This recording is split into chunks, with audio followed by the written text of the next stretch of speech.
Hello friends, welcome to the Zen channel. So friends, today I will talk about AYANEO Retro Mini PC.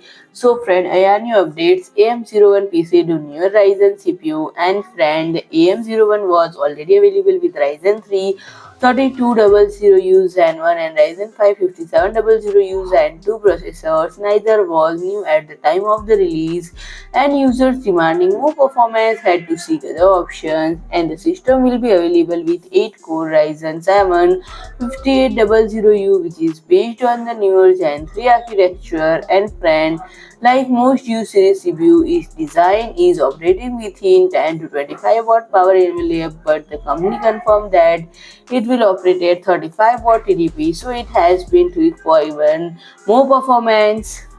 Besides the Gen 3 update, the 5700U has the same number of cores, 8 cores, and slightly faster clock speed of 4.4 GHz. And on board there is Vega 8 graphics clock at 2.0 GHz. And friend, the company has announced a new update along with new pricing, and you can buy a bare-bone version at 219 USD dollar, and friend, higher prices at 219 USD dollar. And friend, if you like my video, please do like, share and comment, and don't forget to subscribe my channel and press the bell icon.